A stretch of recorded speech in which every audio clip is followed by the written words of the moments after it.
قال اللہ تبارک و تعالی فی کلام المجید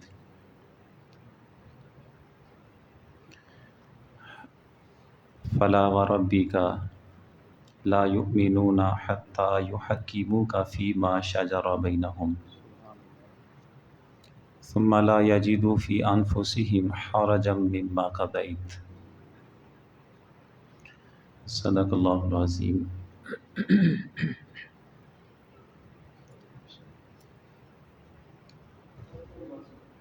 جی،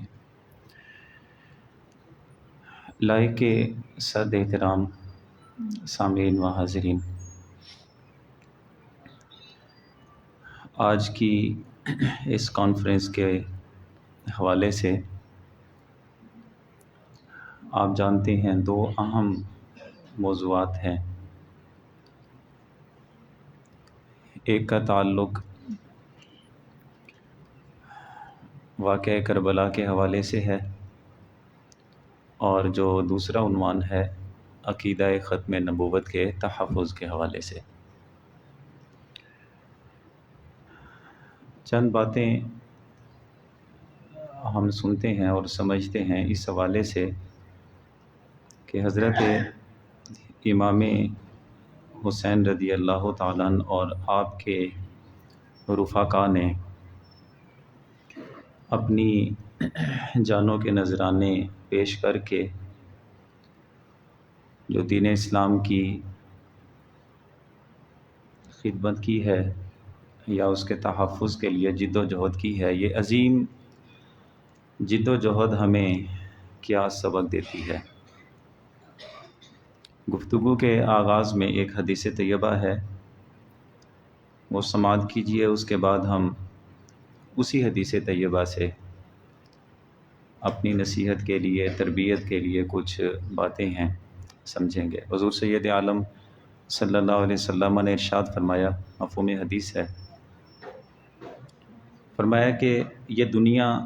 بہت میٹھی اور سرسبز ہے۔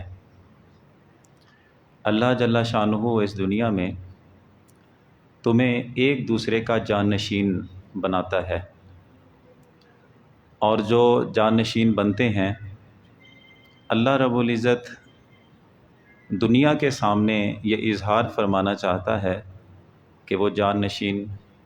کس انداز میں جانشینی کا حق ادا کرتے ہیں۔ حدیث کے الفاظ ہیں کہ اللہ دیکھنا چاہتا ہے کہ وہ بعد والے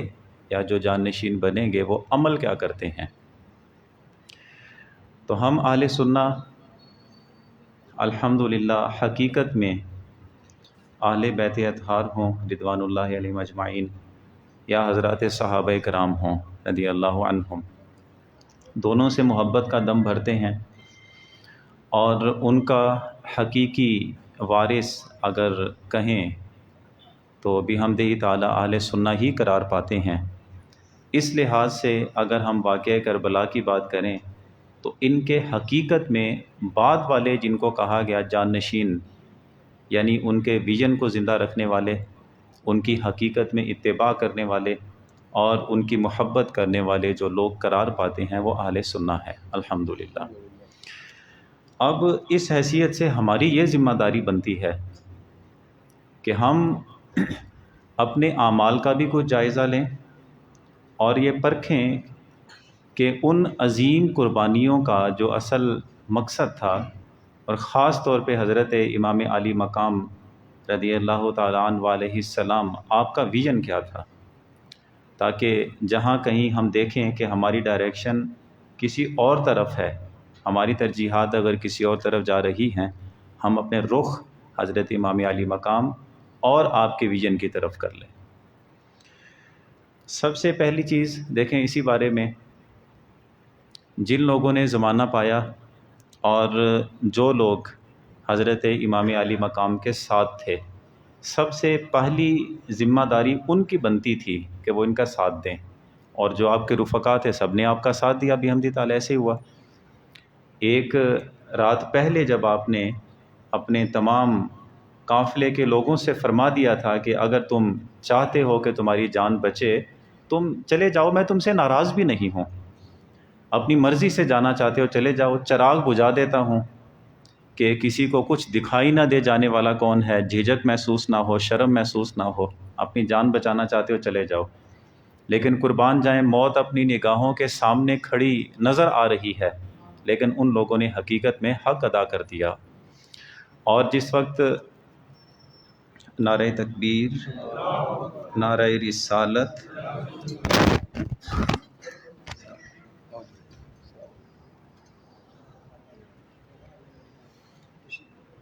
بسم اللہ،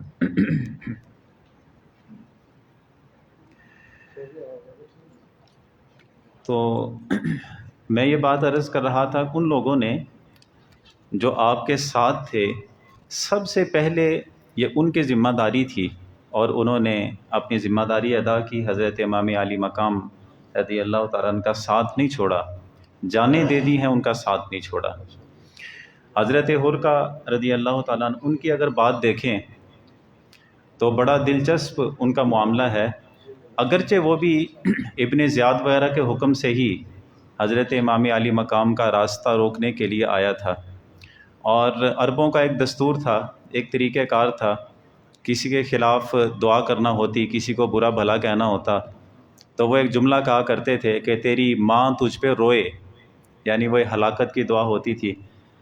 تو یہ لفظ استعمال کیا جاتا تھا جملہ کہ تیری ماں تجھ پہ روئے، ایسا ہی جملہ حضرت امام علی مقام نے بھی ان کے لیے بیان کیا، حضرت حر کے لیے، اور حضرت حر نے آگے سے جواب دیا، آپ تو مجھے کہہ سکتے ہیں کہ میری ماں مجھ پہ روئے، لیکن میں یہ جملہ آپ کے لیے نہیں کہہ سکتا، اس لیے کہ آپ سیدہ زہرا بطول کے صاحبزادے ہیں، آپ کے لیے یہ لفظ نہیں استعمال ہو سکتا۔ تو بس یہی ادب تھا، یہ احترام تھا، قدرت نے صلہ یہ دیا کہ اگلے ہی دن جب میدان لگتا ہے تو حضرت حر کو اللہ نے ہدایت عطا فرمائی، اور وہ حضرت امام علی مقام کے قافلے میں آ کے شریک ہو گئے تھے۔ ٹھیک ہے، یہ بڑی بات ہوتی ہے ادب احترام کی۔ وہ ہے نا حضرت موسیٰ علیہ السلام، جس وقت آپ تشریف لے گئے تھے، فرعون اور اس کے جتنے بھی جادوگر تھے ان کے ساتھ مقابلہ کرنا تھا، اور بہت سارا جادوگروں نے اپنا اہتمام بھی کیا ہوا تھا۔ اب قرآن عزیز کے مطابق کیا ہے کہ جب وہ سارا ان کا مناظرے کا کہہ لیں یا مباہلے کا کہہ لیں، جو بھی ایک دوسرے کے مخالف کھڑے ہوئے ہیں، تو ان لوگوں نے یہ کہا تھا کہ اے موسیٰ، آپ پہلے اپنا یہ عصا پھینکیں گے یا جو اپنا معاملہ دکھانا ہے کہ ہم یہ بات کریں پہلے؟ تو مختصراً یہ کہ مفسرین نے لکھا کہ یہ جو ادب ان کا کرنا تھا حضرت موسیٰ علیہ السلام کے سامنے، پیشکش کرنا کہ آپ اگر چاہیں تو آپ پہلے جو کرنا چاہتے ہیں وہ کر لیں، اس کے بدلے میں جب یہ ہوا سارا کچھ، انہوں نے اپنے ایسے پھینکے، اپنی وہ جو بھی رسیاں تھیں، جو معاملے تھے وہ کیے، حضرت موسیٰ علیہ السلام نے اپنا عصا پھینکا، وہ سانپ بن گیا، ان سب کو نگل گیا۔ کم و بیش کو 1 لاکھ کے قریب ان کے جادوگروں کی توبہ کا واقعہ ملتا ہے۔ یہ کس لیے تھا کہ صرف حضرت موسیٰ علیہ السلام کی ان لوگوں نے جو تعظیم کی، ادب کیا، ادب کے لفظ بولے، اس وجہ سے اللہ تعالیٰ نے ان کو ہدایت عطا فرما دی۔ یہ معاملہ ہوا تھا وہاں پہ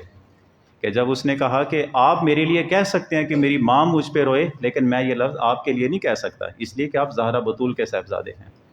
اور اس خاتون کے لیے ہم یہ لفظ استعمال نہیں کر سکتے۔ اللہ نے ہدایت عطا فرما دی۔ تو یہ جو عرض کیا نا میں نے شروع میں کہ اللہ رب العزت نے دنیا میں، حضور نے فرمایا کہ اللہ رب العزت نے تمہیں ایک دوسرے کا جان نشین بنایا۔ اللہ اس بات کا اظہار کرنا چاہتا ہے کہ بعد میں آنے والے یعنی جان نشین جو بنیں گے وہ کس طرح کے اعمال پیش کرتے ہیں۔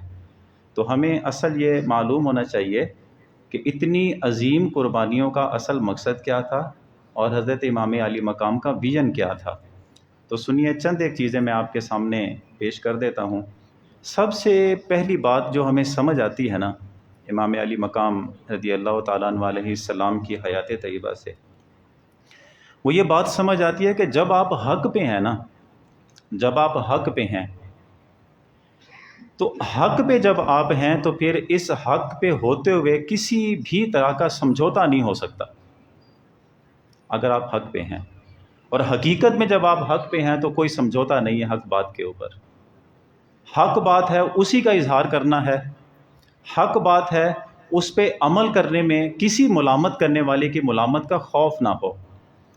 اپنے آپ کی شکستگی کا خوف نہ ہو، میرے ساتھ بنے گا کیا، میرے ساتھ ہوگا کیا، زمانہ مخالف ہو جائے گا، دنیا میں کس طرح جی سکوں گا۔ جب آپ نے ارشاد فرمایا کہ یزید جو شراب پینے کا عادی ہے اس کے ہاتھ پہ بیعت نہیں ہو سکتی، جب آپ نے یہ فرمایا کہ بے نمازی ہے اس کے ہاتھ پہ بیعت، اس کی حمایت نہیں ہو سکتی،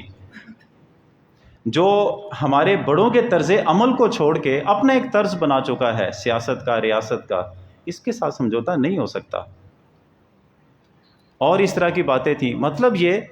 کہ حمایت اس طرح کے بندے کی بھی ہو سکتی ہے جو شرابی ہو،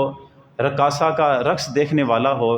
اور جو شرابیں پینے کا عادی ہو، نمازیں ضائع کرنے والا شخص ہو، ایسی بندے کی بھی حمایت ہو سکتی ہے۔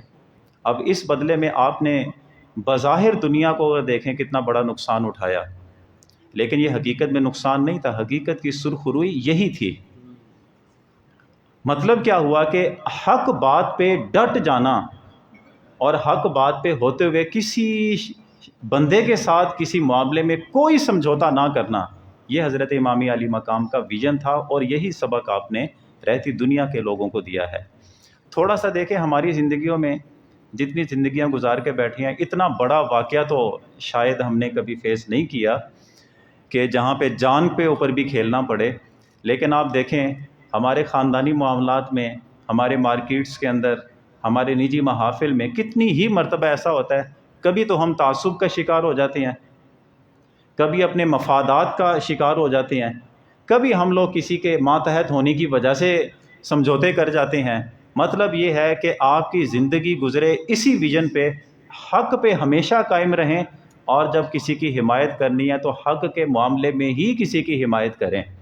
اور اگر حق نہ رہے پھر وہ چاہے خاندان ہو، پھر چاہے وہ سوسائٹی ہو، پھر چاہے وہ مارکیٹ ہو، پھر چاہے آپ کے نجی معاملات ہوں، زندگی کا کوئی بھی معاملہ ہے، یاد رکھیں حضرت امام علی مقام کے حقیقی جانشین یا وارث ہونے کی حیثیت سے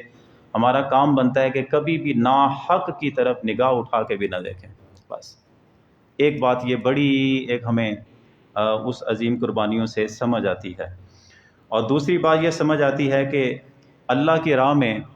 مصیبت چاہے جتنی بھی بڑی ہو، آزمائش جتنی بھی بڑی ہو، بندہ مومن کا کام یہی بنتا ہے کہ استقامت کے ساتھ ڈٹا رہے، صبر کرے۔ اور یہ آزمائشیں جو آتی ہیں، سورہ بقرہ کے اندر بھی ارشاد فرمایا کہ تمہاری ضرور بضرور تمہاری آزمائش ہوگی، وَلَنَبْلُوَنَّكُمْ بِشَيْءٍ مِّنَ الْخَوْفِ، کتنی چیزیں بیان کی کہ تمہاری آزمائش کس انداز میں ہو سکتی ہے، خوف دلا کر، بھوک پیاس میں مبتلا کر کے، تمہاری اپنی جانوں کو خطرے میں ڈال کے، تمہاری اولاد کی جانوں کو خطرے میں ڈال کے، تمہاری زندگی کی پونجی ہے، سرمایہ ہے، اسے خطرے میں ڈال کے، مختلف انداز میں تمہاری آزمائش ہو سکتی ہے، لیکن ارشاد فرمایا وَبَشِّرِ الصَّابِرِينَ، یاد رکھنا جو حقیقت میں کامیابی ملے گی وہ صبر کرنے والوں کو ملے گی۔ آزمائش ہوتی کیوں ہے؟ یہ میں نے ایک سیانے بندے سے یہ بات سنی تھی، اور آج تک اسی کو پلے باندھا۔ حضرت بلال حبشی سے اسی طرح کا سوال ہوا تھا کہ اب بھی اگر وہ حق گوئی چھوڑ دو اور کلمہ طیبہ چھوڑ دو تمہیں آزادی مل سکتی ہے۔ یار اپنی زندگی آرام سے جیو نا، اگرچہ غلام ہو، لیکن سکھ کی زندگی، آرام کی زندگی، جب سے تو نے کلمہ طیبہ پڑھا ہے، نبی آخر الزماں حضور سید عالم صلی اللہ علیہ وسلم، تم نے ان کا کلمہ پڑھا ہے، ان کا ساتھ دینے کی بات کی ہے، یار کتنی تکلیفیں سہتے ہو، اتنی بھی تکلیفیں کیا بات ہے یار، چھوڑ دو ان کو۔ تو سادے لفظوں میں انہوں نے یہ فرمایا، تم یہ سمجھتے ہو کہ بڑی مصیبتیں ہیں، تم یہ سمجھتے ہو کہ بہت زیادہ تکلیفیں ہیں، اصل میں بندہ خدا رب تعالی جب کسی کھوٹے اور کسی سچے کو جانچنا چاہتا ہے، دنیا کے سامنے اظہار کرنا چاہتا ہے، سچا کون ہے، کھوٹا کون ہے، باقی رہنے والا کون ہے، بھاگ جانے والا کون ہے، یہی آزمائشوں میں مبتلا کر کے اس کا اظہار کرواتا ہے۔ آزمائشوں کی وجہ سے ونڈ پڑ جاتی ہے کہ ہمارا ہو کر اسی طرح سر تسلیم خم کر دے گا یا بھاگ جائے گا۔ بھاگ جانے والے کون سے اپنے ہوتے ہیں؟ امام علی مقام رضی اللہ تعالیٰ عنہ نے اسی چیز کا سبق دیا تھا۔ کتنی لاشیں ہیں، یعنی 56 سال کی زندگی ٹھیک زندگی ہے، ٹھیک زندگی ہے، جوان بیٹوں کی لاشیں اٹھائیں، بھتیجوں کی، بھانجوں کی، کتنی لاشیں ہیں، 20 سے زیادہ تو صرف وہ ہیں جو اپنے خاندان کی ہیں،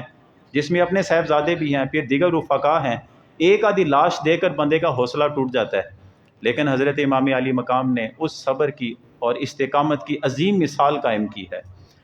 آج کے دور میں اسی چیز کو دیکھیں، شاید اتنا بڑا سانحہ تو کسی کے سامنے پیش نہیں آیا، لیکن ہم یہ ضرور سمجھ سکتے ہیں کہ خواہشوں کی باتیں آج بھی ہیں۔ آج اسی سنت حضرت امامیہ علی مقام کو زندہ رکھتے ہوئے ہمیں کیا کرنے کی ضرورت ہے؟ خواہشیں قربان کرنے کی ضرورت ہے۔ وہ خواہشیں کون سی ہو سکتی ہیں؟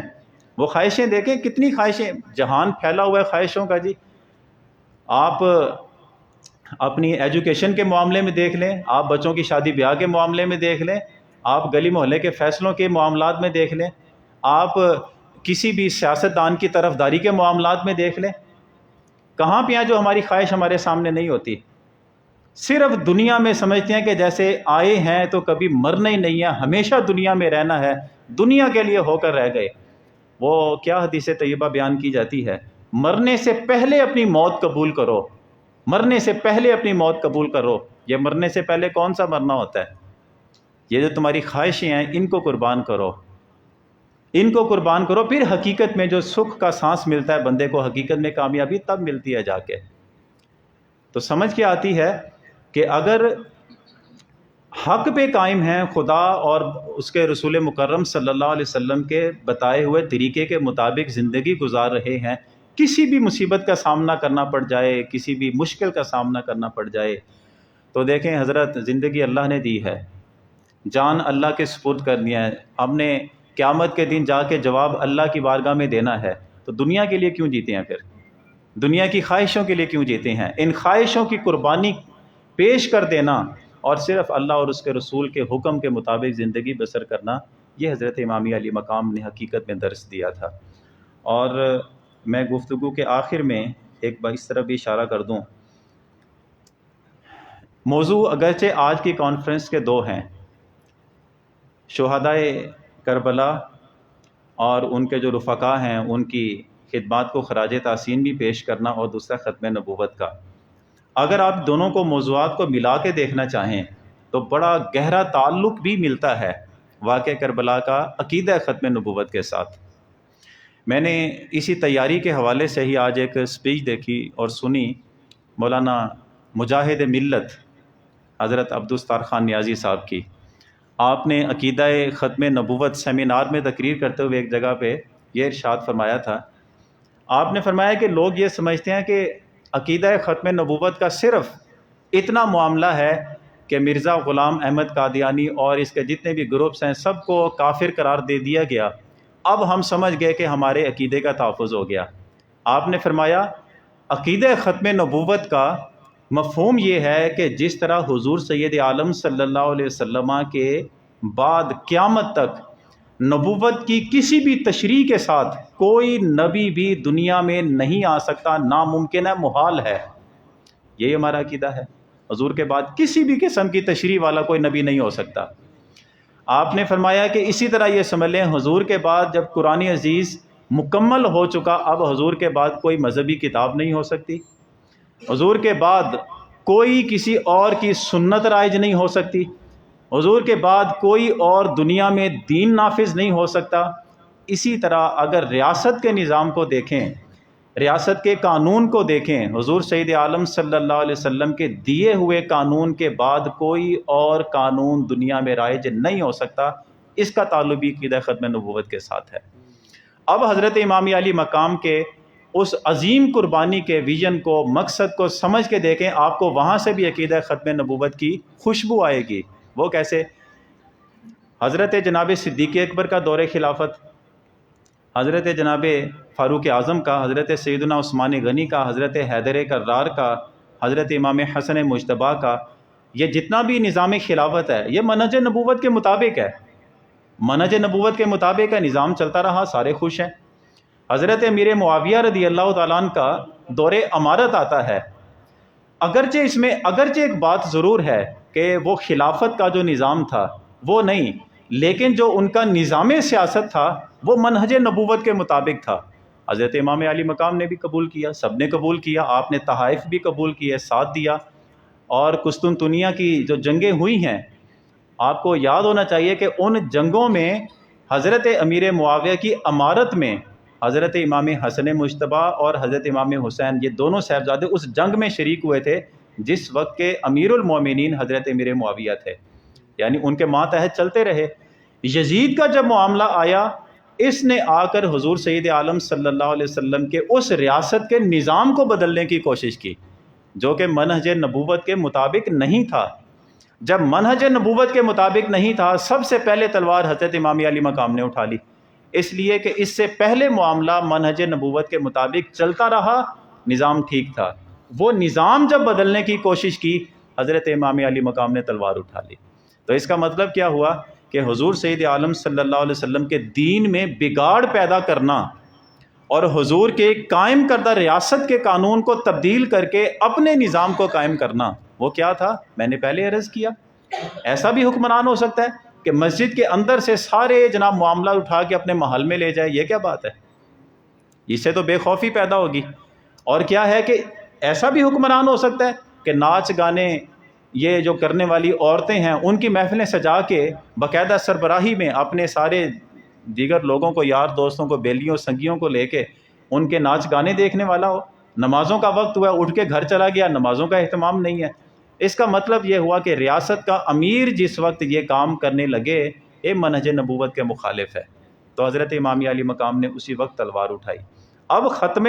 نبوت کا جو عقیدہ ہے اس میں صرف اتنی بات نہیں ہے کہ حضور صلی اللہ تعالیٰ علیہ وسلم کے بعد کوئی نبی نہیں، کوئی نبی نہیں، اس کا تعلق بھی عقیدہ ختم نبوت۔ اور اگر قرآن کے بعد کوئی مذہبی کتاب لکھ کے لائے اور کہے کہ جس طرح قرآن ہے یہ بھی اب لایا عمل ہے، نہیں ہو سکتا۔ اس کا تعلق کیوں؟ قرآن بھی حضور نے دیا ہے، دین اسلام بھی حضور نے دیا ہے، حضور کے دین کے بعد کوئی نبی نہیں ہے۔ نظام ریاست ہے، نظام خلافت ہے، زندگی گزارنے کا جتنا بھی طرز بتایا گیا ہے، قانون سازیاں ہیں، حضور سید عالم صلی اللہ علیہ وسلم کے بتائے ہوئے نظام کے بعد کسی اور نظام کو ایکسیپٹ نہیں کیا جا سکتا۔ اس کا تعلق بھی عقیدہ ختم نبوت کے ساتھ ہے، اور اس کا بہت گہرا تعلق ہے شہدائے کربلا نے جو جس مقصد کے لیے اپنی جانیں قربان کی ہیں، ان کا تعلق بھی عقیدہ ختم نبوت کے تحفظ کے ساتھ بنتا ہے۔ تو یہ ملی جلی چند ایک باتیں، استاذ محترم بیٹھے ہیں، میں نے اور بھی باتیں عرض کرنی تھی، ان کا ادب ہے، احترام ہے، ٹوٹی بھوٹی باتیں عرض کر سکا ہوں۔ اللہ میری حاضری قبول فرمائے اور ان نیک ہستیوں کا، علماء اہل سنت کا سایہ ہمارے سروں پہ تا دیر قائم و دائم فرمائے۔ وآخر دعوانا ان الحمد للہ۔